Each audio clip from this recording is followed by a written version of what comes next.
और बीजेपी ने अपने कामों से साबित भी किया है। अंकिता भंडारी में वीआईपी आज भी गायब है। संतरेसा में इनका ओबीसी सेल का सदस्य गायब है। दो मंडल अध्यक्ष आज भी जमानत में है और उसके पीछे इनका जो एजेंडा है, जो त्रिवेंद्र ने जिसको खुलासा किया, वो है एक तरफ अंकिता मरती है, बीजेपी की कोई महिला नेत्री सामने नहीं आती। वो करण मेहरा जब न्याय यात्रा निकालता है तो करण मेहरा के पुतले जला दिए जाते हैं। बीजेपी हमसे ज्यादा लड़ रही है।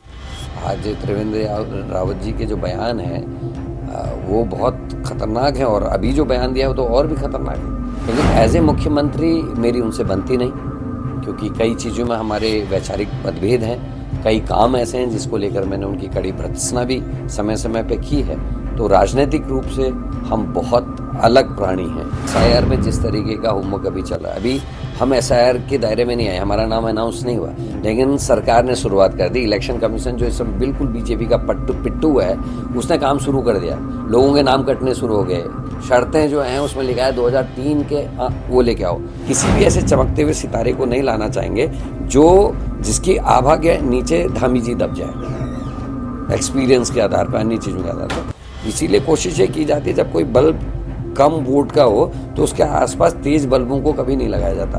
जहां आपदा आती हो और देश का प्रधानमंत्री केवल 1200 करोड़ रुपए दे के जाता हो, उस स्टेट का मुख्यमंत्री इतना लग्जरियस लाइफ जिए कि वो 1000 करोड़ रुपया केवल धाकड़ धामी और हैंडसम धामी में खर्च कर दें, तो भैया ईश्वर बचाए। और मेरा अपना एक्सपीरियंस ये कहता है कि जो मेरे साथ हुआ है वो गोदयाल जी के साथ ना हो। इसके लिए मैं पूरी ताकत से गणेश गोदयाल जी के साथ खड़ा होकर पार्टी के कामों को करने की कोशिश करूंगा। लोगों में एक मैसेज गया कि ये गलत हो रहा।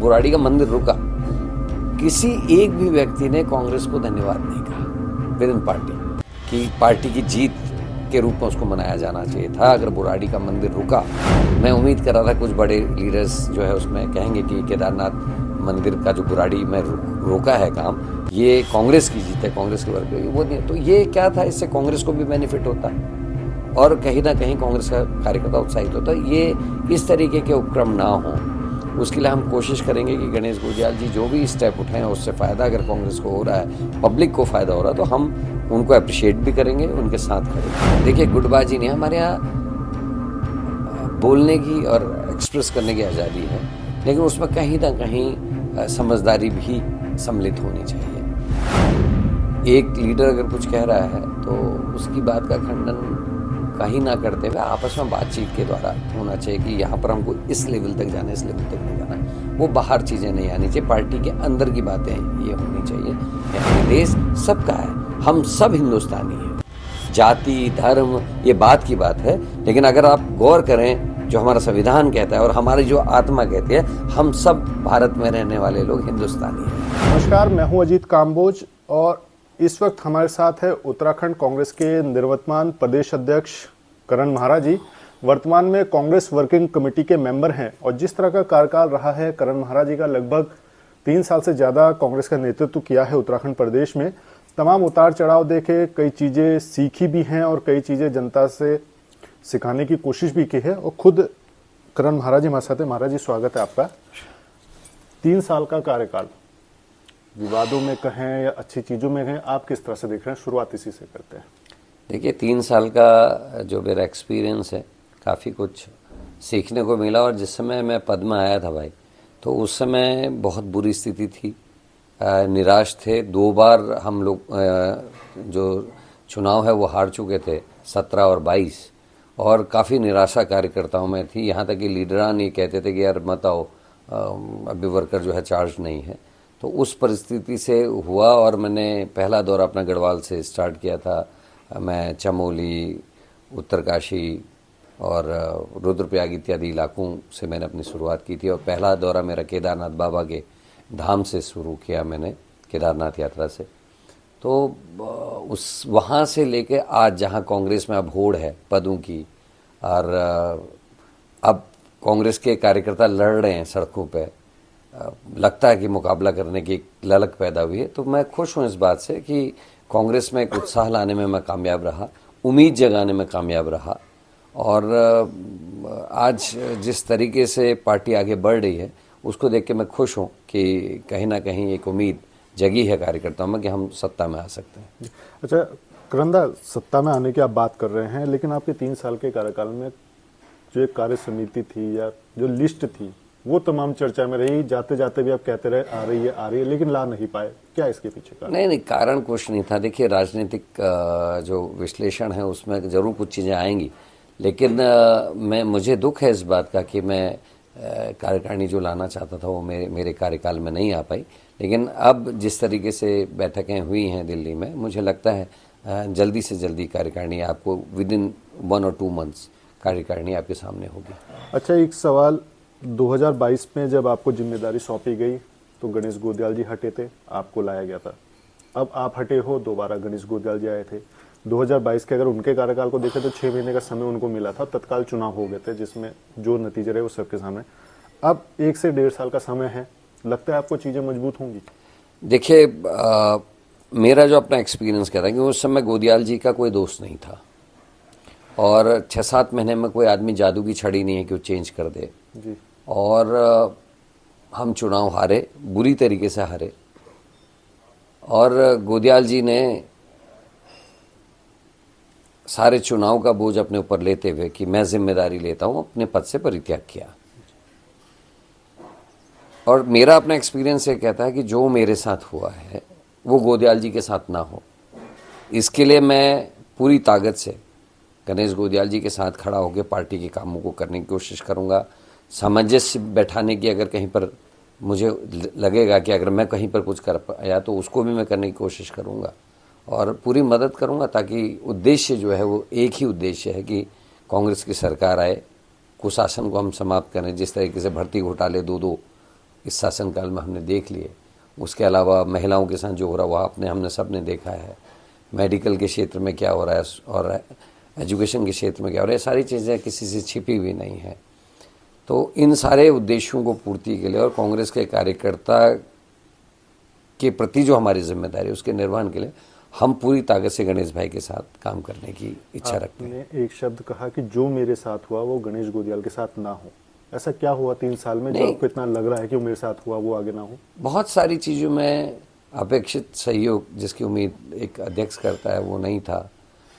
जैसे एक उदाहरण है मेरे पास, केदारनाथ जब बुराड़ी में बन रहा था, एक बड़ा मामला था हमारे उत्तराखंड के लिए, क्योंकि केदारनाथ आस्था के साथ साथ हमारे रोजी रोटी, हमारी पहचान भी है, ज्योतिर्लिंग है। उसकी स्थापना जब उसी नाम से बुराड़ी में की जा रही थी, QR कोड जारी हो गया था, तो हमने एक यात्रा की थी, आपको याद होगा, हरिद्वार हर की पैड़ी से केदारनाथ तक, और उसका नतीजा ये रहा कि लोगों में एक मैसेज गया कि ये गलत हो रहा, बुराड़ी का मंदिर रुका। किसी एक भी व्यक्ति ने कांग्रेस को धन्यवाद नहीं कहा विद इन पार्टी कि पार्टी की जीत के रूप में उसको मनाया जाना चाहिए था। अगर बुराड़ी का मंदिर रुका तो वो पार्टी की जीत थी। पार्टी के जो कार्यकर्ता खून पसीने से लदबद यहाँ से केदारनाथ तक पहुंचे, कुछ लोग की तो जान बची। आपने देखा जो पत्थर गिरे उसमें कई लोग, मोहित उनियाल और ये 4-5 लड़के हमारे बच गए किसी तरीके से, वो पत्थर उनके ऊपर नहीं आया। तो ऐसी परिस्थितियों में भी जिन लोगों ने मेहनत की उनको एक एप्रिसिएशन मिलना चाहिए था। मैं उम्मीद कर रहा था कुछ बड़े लीडर्स जो है उसमें कहेंगे कि केदारनाथ मंदिर का जो बुराड़ी में रोका है काम, ये कांग्रेस की जीत है, कांग्रेस के वर्ग, वो नहीं। तो ये क्या था, इससे कांग्रेस को भी बेनिफिट होता और कहीं ना कहीं कांग्रेस का कार्यकर्ता उत्साहित होता। ये इस तरीके के उपक्रम ना हो, उसके लिए हम कोशिश करेंगे कि गणेश गोदियाल जी जो भी स्टेप उठाएं उससे फ़ायदा अगर कांग्रेस को हो रहा है, पब्लिक को फ़ायदा हो रहा है, तो हम उनको अप्रिशिएट भी करेंगे, उनके साथ खड़े भी होंगे। आप बोल रहे हैं अप्रिशिएशन नहीं हुआ, तो क्या लगता है लोगों को ये था कि करण म्हारा का व्यक्तिगत पद यात्रा है? नहीं, उस यात्रा में सम्मिलित तो सभी लोग हुए थे। जो आप बोल रहे कि अप्रिशिएट नहीं किया गया, तो फिर तो नहीं, जब मंदिर रुका भाई, मंदिर तो यात्रा के कुछ समय बाद रुका, जब प्रेशर बना, तो उसको मैं कहूँगा जानबूझ के तो खैर कोई ऐसा नहीं करता, लेकिन अगर अप्रिशिएशन हुई होती तो निश्चित ही उससे कांग्रेस को और लाभ होता। जो हमने 51% वोट बढ़ाया है केदारनाथ में, वो यूं ही नहीं बढ़ा। उसमें कांग्रेस के जो दौरे थे, 37-38 दौरे हमने किए शैला जी की मृत्यु से पहले, और उसके बाद बहुत मेहनत वहाँ कांग्रेस के लोगों ने की थी, तो वो कारण था। तो ये छोटी छोटी चीज़ है भाई, एक एग्जाम्पल दे रहा हूँ। अगर इस तरीके की चीज़ें हम लोग करते रहे तो निश्चित ही कांग्रेस मजबूत होगी, गणेश गोदियाल जी और मजबूती से काम कर पाएंगे। क्या करण महारा को लगता है कांग्रेस में गुटबाजी हावी है? नहीं, देखिए गुटबाजी नहीं, हमारे यहाँ बोलने की और एक्सप्रेस करने की आज़ादी है, लेकिन उसमें कहीं ना कहीं समझदारी भी सम्मिलित होनी चाहिए। एक लीडर अगर कुछ कह रहा है तो उसकी बात का खंडन कहीं ना करते हुए आपस में बातचीत के द्वारा होना चाहिए कि यहाँ पर हमको इस लेवल तक जाना है, इस लेवल तक नहीं जाना। वो बाहर चीज़ें नहीं आनी चाहिए, पार्टी के अंदर की बातें ये होनी चाहिए, और उस पर मेरे को लगता है कि कांग्रेस अब काम कर रही है और उसका फायदा होगा। कांग्रेस के बयान पार्टी फोरम से ज़्यादा मीडिया फोरम में आते हैं। आते थे, पर इधर मैं उम्मीद करता हूँ कि कंट्रोल होगा। आज तो बीजेपी हमसे ज़्यादा लड़ रही है। आज त्रिवेंद्र रावत जी के जो बयान हैं वो बहुत खतरनाक है, और अभी जो बयान दिया है वो तो और भी खतरनाक है, जिसमें उन्होंने हिंदू समाज के गलत कामों में भी उनको बचाने की पैरवी की है। मतलब अब कानून संविधान कुछ नहीं है, अगर हिंदू है तो वो कुछ भी करे, और बीजेपी ने अपने कामों से इसको साबित भी किया है। अंकिता भंडारी में वीआईपी आज भी गायब है, संतरेसा में इनका ओबीसी सेल का सदस्य गायब है, दो मंडल अध्यक्ष आज भी जमानत में है, और उसके पीछे इनका जो एजेंडा है, जो त्रिवेंद्र ने जिसका खुलासा किया वो है।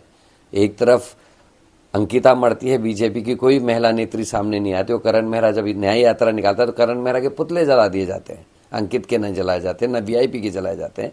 और नैनीताल में एक माइनॉरिटी का आदमी जब बलात्कार करता है तो पूरी बीजेपी की महिला विंग नैनीताल में डेरा डाल देती है, बीजेपी डेरा डाल देती है, इनका और जो संगठन है बजरंग दल से लेकर सब डेरा डाल देते। तो ये एक डिफरेंस है, और एक खतरनाक डिफरेंस है कि बलात्कार भी अब अगर हिंदू ने कर दिया तो माफ़ी हो जाएगी, या बीजेपी के कार्यकर्ता ने कर दिया तो माफ़ी हो जाएगी, और अगर किसी और ने कर दिया तो फिर सजा हो जाएगी। तो ये देश ऐसे नहीं है, ये देश सबका है, हम सब हिंदुस्तानी हैं।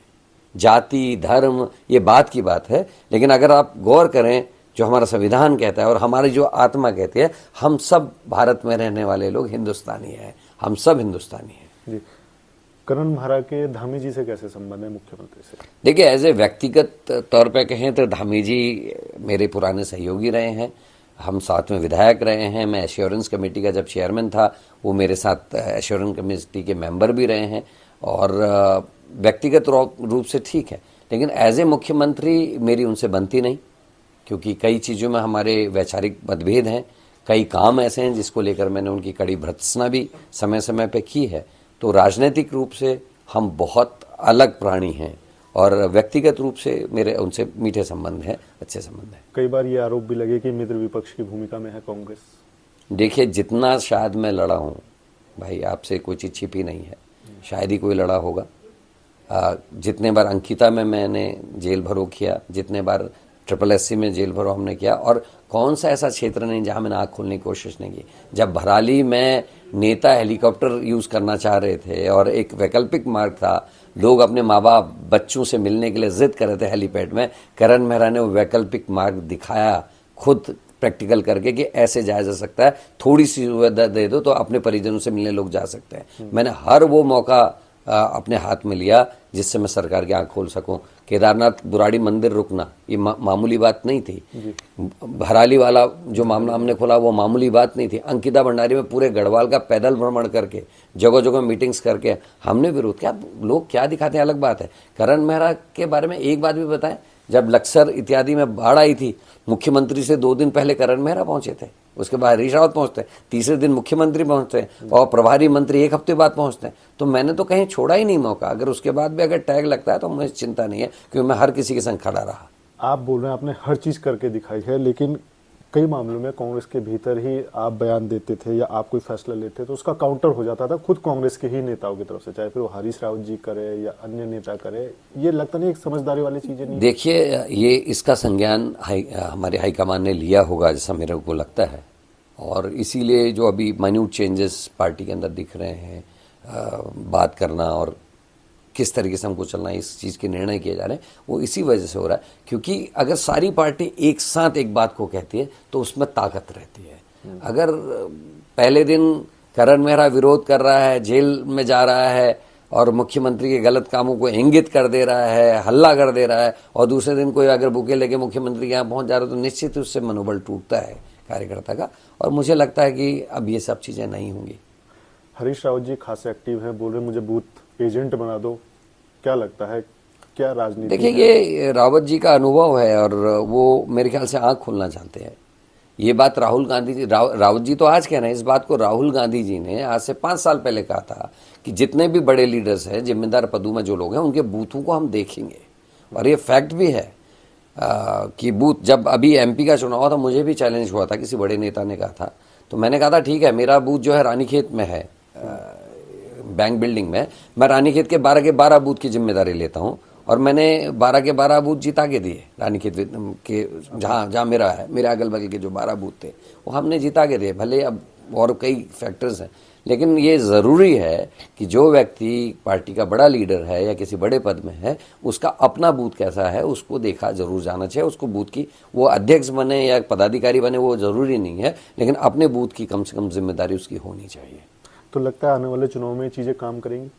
निश्चित ही करेगी, लेकिन कितनी भी मेहनत हम सब कर लें, अगर एसआईआर में जिस तरीके का होमवर्क अभी चल रहा है, अभी हम एसआईआर के दायरे में नहीं आए, हमारा नाम अनाउंस नहीं हुआ, लेकिन सरकार ने शुरुआत कर दी। इलेक्शन कमीशन जो इस समय बिल्कुल बीजेपी का पिट्टू है, उसने काम शुरू कर दिया। लोगों के नाम कटने शुरू हो गए। शर्तें जो हैं उसमें लिखा है 2003 के वो लेके आओ। भाई, तुम इलेक्शन कमीशन हो, तुम्हारे पास सारे इलेक्टोरल हैं, तुम आदमी से एप्लीकेशन लो कि मेरे फलाने जगह मेरी माँ का या मेरा वोट है, तो इलेक्शन कमीशन एक ऐसा कुछ करे ना। गांव के आदमी के पास एंड्रॉयड फोन नहीं है, गांव के आदमी के पास कंप्यूटर सुविधा नहीं है। अगर गांव के आदमी का नाम कटता है, पहले तो हमारा काम होना चाहिए कि मैक्सिमम लोग वोट दें। ये इलेक्शन कमीशन का भी काम है जी। और दूसरी तरफ हम ये कर रहे हैं कि आदमी किसको क्या पड़ी, भाई कोई एमएलए बनेगा, कोई एमपी बनेगा, इतनी अवेयरनेस अब हिंदुस्तान में नहीं है। कोई अपना वोट बनाने नहीं जा रहा। अगर पॉलिटिकल पार्टी का आदमी वो अपना वोट बनाएगा, कार्यकर्ता करेगा, लेकिन एक आम आदमी जिसको लाइन लगना है, फिर वोट भी देना है राष्ट्र की उन्नति और तरक्की के लिए, उससे हम ये उम्मीद कर रहे हैं कि वो अपना वो 2003 का कार्ड ढूंढेगा। अगर वो नई शादीशुदा लड़की है जो अब वोटर बन रही है और शादी हो गई है, वो अपनी माँ का 2003 का कहाँ वोट था वो ढूंढ के लाएगी और फिर लगाएगी। कोई इतना जहमत उठाने वाला नहीं। इसको आसान किया जाना चाहिए। इसमें इलेक्शन कमीशन को कुछ ऐसा प्रोग्राम डिजाइन करना चाहिए कि आदमी डाले, उसकी वो एप्लीकेशन उसमें पढ़े तो वहां से पता चल जाए कि है या नहीं है, और उसको करेक्ट करना चाहिए। इसकी जिम्मेदारी आम आदमी को नहीं दी जानी चाहिए, ना किसी पार्टी को दी जानी चाहिए। क्योंकि जो बिहार में हुआ है, जो महाराष्ट्र में हुआ है, वो निश्चित ही बहुत तकलीफ देह है और लोकतंत्र के लिए अच्छे संकेत नहीं है। जैसे इलेक्शन कमीशन के द्वारा प्रचार किया जाता था कि आपका वोट मताधिकार है, आप मत दीजिए, अब वो मत दीजिए वाली कंडीशन में आ गया है। मत अधिकार का प्रयोग करिए का प्रचार होता था, अब मताधिकार मत कीजिए कह रहा है, मत दीजिए। तो यही तो स्थिति है जी। अगर कोई लड़की यूपी से उत्तराखंड आती है शादी करके और उसका वोटर अब बनी है वो कुछ समय पहले, 2-3 साल पहले, और अब वो 20-21 साल की हो रही है, तो अपनी माँ का 2003 का कार्ड लेने क्यों जाएगी लखनऊ? क्यों जाएगी कहीं और? या देहरादून की लड़की जो है वो पिथौरागढ़ जाएगी क्या अपनी माँ का कार्ड लेने के लिए? तो ये, और उसको क्या पड़ी है?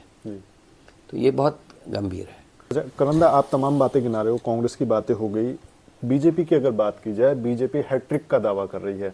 आप 3 साल एंटी काम कर चुके हो, तमाम आपने पोल खोली है, लेकिन फिर भी उनके दावे हैं कि हैट्रिक मारेंगे। देखिए सर, आप अगर इनके अध्यक्ष जी हैं, उनके बयान देखेंगे, उन्होंने बद्रीनाथ चुनाव से पहले भी यही कहा था कि उनको उम्मीद थी कि मैं तो प्रदेश अध्यक्ष हूं और राजेंद्र भंडारी पूर्व मंत्री कांग्रेस के विधायक हमारे संग आ गए, अब तो हमारा अजय हो गया, हमने बद्रीनाथ हराया ना। और ये पहली बार हुआ कि विपक्ष ने सत्ता पक्ष को बाई इलेक्शन हराया। उसके बाद हमने मंगलौर हराया, हरिद्वार, तो इनको उम्मीद थी, और पूरी गुंडागर्दी भी, सब कुछ हुआ, आप सब लोग गवाह हैं उस बात के। उसके बाद भी हम जीते और हम केदारनाथ भी जीतते। अगर कुछ एक कमियां हमारे अंदर नहीं होती तो निश्चित तौर पे मैं गारंटी के साथ कहता हूँ केदारनाथ जीतते। और बागेश्वर में हमने 12,500 की जो डिफीट थी उसको हम 2,000 के आसपास लेके आए, तो ये भी हमारी जीत के रूप में हम देखते हैं। तो माहौल है, उत्साह है, कार्यकर्ता एनर्जेटिक है और मुझे उम्मीद है कि हम हराएंगे। और बीजेपी के सारे दावे जो थे दम से भरे हुए बाई इलेक्शंस में, वो चूर हुए हैं, उसी तरह के हम करेंगे। अच्छा, जिस तरह की बात बीजेपी के नेता करते हैं, हमने प्रदेश अध्यक्ष का जिक्र किया, प्रदेश अध्यक्ष के कई बयान ऐसे रहते हैं जो आप लोग कैश करने का काम करते हो, तत्काल क्या लगता है वो किस तरह के बयानबाजी करते हैं? देखिए, ये एक नमूना है इस बात का बीजेपी का कि वहाँ ऐसे लोगों को बढ़ाया जाता है जो यसमैन हो, वहाँ बुद्धिजीवी को या अपने विवेक से काम करने वाले को आगे नहीं बढ़ाया जाता। मैं उदाहरण देना चाहता हूँ प्रकाश पंत, जिनका कभी कभी हम भी अनुसरण करने की कोशिश करते हैं। एक लीजेंड था वो आदमी, इंसाइक्लोपीडिया कहना चाहूँगा, कानूनों का विद था, और उनके रहने में और विधानसभा में काम करने में मज़ा आता था। मतलब एक लगता था यार आज मज़ा आएगा, करेंगे, कुछ सीखने को भी मिलेगा। अब वो चीज़ नहीं है, वो बात ही नहीं है, और उनको नहीं बढ़ाया गया उस ढंग से। ठीक है, संसदीय कार्य मंत्री बना, बट वो उनका कैलिबर मुख्यमंत्री के लायक था। उसके बाद Munna Singh Chauhan, one of the most learned man, जिसको जो ज्ञाता कहूँगा मैं, कानून का भी, बोलने का भी, साइंटिस्ट रहा है बंदा। मतलब लगता है एक पढ़े लिखे आदमी से हम बात करें, बट वो मंत्री तक नहीं बन पा रहा। वहाँ अध्यक्ष जी जैसे लोग ही चाहिए जो गोबर, गौमूत्र और कभी कभी अति ज्ञान की व्याख्या कर देते हों। और ऐसे लोग जब राज्यसभा जाएं और मुन्ना सिंह चौहान जैसे बैक बेंच में बैठे हों, हालांकि मुन्ना सिंह चौहान जी को शायद मेरी बात पसंद ना आए, लेकिन हकीकत यह है कि योग्य हैं, इसीलिए उनकी जो योग्यता है वही उनके रास्ते की सबसे बड़ी रुकावट है। मैं ऐसा मानता हूँ बीजेपी में ऐसे ही लोगों को आगे बढ़ा जाता है जो ऊपर से आए आदेश को आंख बंद करके पालन करें, उनको और बाकी चीज़ सोचने की जरूरत ना हो। आप बोल रहे हो मंत्री नहीं बनाया गया, लेकिन सरकार में तो बार बार ये चीजें आ रही हैं कि मंत्री बनेंगे, रीसफल होगी। देखिए वैन, अब 6 महीने बाद तो चुनाव मोड में चले जाएंगे जी। 5, देखिए मेरे को जो लगता है नवंबर दिसंबर में चुनाव हो जाने चाहिए, और ऐसे में अब 2 या 3 महीने के लिए बना के किसी का अपमान करना। वहाँ तो बिशन सिंह चुफाल जैसे आज बाहर बैठे हैं, जो पार्टी के प्रदेश अध्यक्ष रहे, कैबिनेट मंत्री रहे, हमारे हल्द्वानी वाले कालाडूंगी वाले नेताजी बंशीधर भगत जी, वो बाहर बैठे हुए हैं। मदन कौशिक जैसा आदमी जो कैबिनेट मंत्री रहा, जिसमें योग्यता है, वो बाहर बैठा है। तो ये अब अगर किसी को बना भी देते, क्योंकि वो किसी भी ऐसे चमकते हुए सितारे को नहीं लाना चाहेंगे जो जिसकी आभा के नीचे धामी जी दब जाए, एक्सपीरियंस के आधार पर, अन्य चीज़ों के आधार पर। इसीलिए कोशिश ये की जाती है जब कोई बल्ब कम वोट का हो तो उसके आसपास तेज बल्बों को कभी नहीं लगाया जाता, उसके आसपास झिमझिम वाले बल्ब या बुझे हुए बल्ब लगाए जाते हैं ताकि वो चमकता हुआ दिखाई दे, और बीजेपी उसी रणनीति पर काम कर रही है। तो धामी जी क्या वाले बल्ब बताया आपने? देखिए एक्सपीरियंस तो नहीं है ना, ठीक है वो मुख्यमंत्री बने, भले उनको धाकड़दामी बताएं, कुछ कहें, नहीं तो क्या जरूरत थी जिस स्टेट को हर कुछ महीने में कर्जा लेना पड़ता हो तनख्वाह देने के लिए, वो 1000 करोड़ रुपये अपनी ब्रांडिंग में खर्च कर दे, 1000 करोड़ के आसपास ब्रांड बनाने में खर्च कर दे, तो क्यों ऐसी जरूरत पड़ी? इतना छोटा सा स्टेट जिसमें बमुश्किल 1-1.25 करोड़ आदमी होगा और 70 विधानसभाएं हैं, और उस छोटे से राज्य में जिसका आर्थिक स्थिति बहुत खराब है, कर्ज 3 गुना हो गया, जितना राज्य बनते समय था उससे 3 गुने से भी ज़्यादा हम चले गए। और उस स्टेट में जहां आपदा आती हो और देश का प्रधानमंत्री केवल 1200 करोड़ रुपए दे के जाता हो, उस स्टेट का मुख्यमंत्री इतना लग्जरियस लाइफ जिए कि वो 1000 करोड़ रुपया केवल धाकड़ धामी और हैंडसम धामी में खर्च कर दें, तो भैया ईश्वर बचाए, और कुछ क्या कह सकते हैं इससे ज़्यादा। अच्छा सर, लास्ट सवाल आपसे पूछना चाहूँगा, पंचमुखी नेतृत्व उत्तराखंड कांग्रेस को मिला है, पंचमुखी तरीके से काम हो गया, पंच दिशाओं में काम हो? देखिए मुझे लगता है कि पंचमुखी जो कहा गया वो निश्चित ही फलीभूत होना चाहिए, पंचमुखी होना चाहिए, लेकिन उसको उसके अंदर एक धागा पिरोने के लिए आवश्यक है, और मुझे लगता है हरीश रावत जी को उस धागे के रूप में इस्तेमाल किया जाएगा। जो पंचमुखी जो रुद्राक्ष हैं उनको एक साथ सजो के माला के रूप में या कंठी के रूप में इस्तेमाल हो सके, तो ये मेरी शुभकामनाएं हैं पार्टी को, और कोशिश करेंगे कि कड़वाहट जो भी जिसके अंदर वो घुल जाए और एक हो गए हम लोग। सबसे पहला काम है कि बीजेपी के चुंगल से राज्य को बचाना। लगता है धागा बनने में अपने आप को सही महसूस करेंगे हरीश रावत जी? मुझे लगता है, क्योंकि देखिए सबसे एक्सपीरियंस्ड आदमी इस समय पार्टी में, मैं तो कहूँगा स्टेट में सबसे ज़्यादा सीनियरिटी में अगर देखें तो उनके कद काठी का इस समय कोई व्यक्ति नहीं है। और मुझे लगता है कि जैसे फादर होता है किसी फैमिली का, वो अपने निजी स्वार्थों को छोड़ते हुए, अपनी कोई उनको अगर दुख है, तकलीफ है, उसको भी छोड़ते हुए वो बच्चों के हित के लिए काम करता है। तो ये सारी जो नर्सरी है कांग्रेस में, ये उनके लिए उसी बच्चों के रूप में है, तो उनको सब चीज़ सबको अब दरकिनार करते हुए एक फादर वाले उसमें आना चाहिए, पिता की भूमिका में आना चाहिए, और वो उनको सबको कैसे हम नर्सर करें, कैसे हम आगे बढ़ाएं, इसके लिए अगर वो काम करेंगे तो वो धागे के रूप में निश्चित ही साबित होंगे, जो पांचों रुद्राक्ष को एक साथ लेके चलेंगे। ये थे करण महाराज जी, उत्तराखंड कांग्रेस के निवर्तमान अध्यक्ष और मौजूदा कांग्रेस वर्किंग कमेटी के सदस्य हैं। बड़ा पद है, उत्तराखंड स्टेट से बाहर गए हैं, राष्ट्रीय स्तर की राजनीति करेंगे। और जिस तरह का अनुभव रहा है करण महाराज जी का, 3 साल से ज्यादा का वक्त उत्तराखंड प्रदेश कांग्रेस कमेटी के अध्यक्ष के तौर पर इन्होंने काम किया है, और तमाम तरह की जो एनर्जेटिक चीजें हैं उत्तराखंड कांग्रेस की, वो भी निकलकर सामने आई हैं। और बातों में कई चीजें उनकी तरफ से खुलकर सामने रखी गई हैं कि किस तरह से कांग्रेस को और मजबूत कर सकते हैं, सरकार की क्या स्थिति है, तो कांग्रेस की वर्तमान स्थिति को कैसे और बेहतर कर सकते हैं, इसको लेकर भी खुलकर करण महाराज ने बात की है। आगे फिर किसी और नई शख्सियत के साथ दोबारा मुलाकात होगी, तब तक के लिए नमस्कार। और बीजेपी ने अपने कामों से साबित भी किया है। अंकिता भंडारी में वीआईपी आज भी गायब है, संत तेरेसा में इनका ओबीसी सेल का सदस्य गायब है, 2 मंडल अध्यक्ष आज भी जमानत में है, और उसके पीछे इनका जो एजेंडा है, जो त्रिवेंद्र ने जिसको खुलासा किया, वो है एक तरफ अंकिता मरती है, बीजेपी की कोई महिला नेत्री सामने नहीं आती, वो करण मेहरा जब न्याय यात्रा निकालता है तो करण मेहरा के पुतले जला दिए जाते हैं। बीजेपी हमसे ज्यादा लड़ रही है। आज त्रिवेंद्र रावत जी के जो बयान है वो बहुत खतरनाक है, और अभी जो बयान दिया है वो तो और भी खतरनाक है। लेकिन एज ए मुख्यमंत्री मेरी उनसे बनती नहीं, क्योंकि कई चीज़ों में हमारे वैचारिक मतभेद हैं, कई काम ऐसे हैं जिसको लेकर मैंने उनकी कड़ी भर्त्सना भी समय समय पे की है। तो राजनीतिक रूप से हम बहुत अलग प्राणी हैं। एसआईआर में जिस तरीके का हुम्मक अभी चल रहा है, अभी हम एसआईआर के दायरे में नहीं आए, हमारा नाम अनाउंस नहीं हुआ, लेकिन सरकार ने शुरुआत कर दी। इलेक्शन कमीशन जो इस समय बिल्कुल बीजेपी का पिट्टू है, उसने काम शुरू कर दिया, लोगों के नाम कटने शुरू हो गए। शर्तें जो हैं उसमें लिखा है 2003 के वो लेके आओ। किसी भी ऐसे चमकते हुए सितारे को नहीं लाना चाहेंगे जिसकी आभा के नीचे धामी जी दब जाए, एक्सपीरियंस के आधार पर, अन्य चीज़ों के आधार पर। इसीलिए कोशिश ये की जाती है जब कोई बल्ब कम वोट का हो तो उसके आसपास तेज बल्बों को कभी नहीं लगाया जाता। जहां आपदा आती हो और देश का प्रधानमंत्री केवल 1200 करोड़ रुपए दे के जाता हो, उस स्टेट का मुख्यमंत्री इतना लग्जरियस लाइफ जिए कि वो 1000 करोड़ रुपया केवल धाकड़ धामी और हैंडसम धामी में खर्च कर दें, तो भैया ईश्वर बचाए।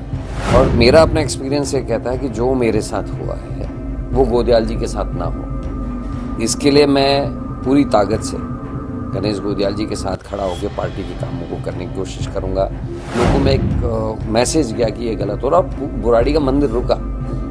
किसी एक भी व्यक्ति ने कांग्रेस को धन्यवाद नहीं कहा विद इन पार्टी कि पार्टी की जीत के रूप में उसको मनाया जाना चाहिए था। अगर बुराड़ी का मंदिर रुका, मैं उम्मीद कर रहा था कुछ बड़े लीडर्स जो है उसमें कहेंगे कि केदारनाथ मंदिर का जो बुराड़ी में रोका है काम, ये कांग्रेस की जीत है, कांग्रेस के वर्ग की वो नहीं। तो ये क्या था, इससे कांग्रेस को भी बेनिफिट होता और कहीं ना कहीं कांग्रेस का कार्यकर्ता उत्साहित होता। ये इस तरीके के उपक्रम ना हो, उसके लिए हम कोशिश करेंगे कि गणेश गोदयाल जी जो भी स्टेप उठाएं उससे फ़ायदा अगर कांग्रेस को हो रहा है, पब्लिक को फ़ायदा हो रहा है, तो हम उनको अप्रिशिएट भी करेंगे, उनके साथ खड़े। देखिए, गुटबाजी नहीं, हमारे यहाँ बोलने की और एक्सप्रेस करने की आज़ादी है, लेकिन उसमें कहीं ना कहीं समझदारी भी सम्मिलित होनी चाहिए।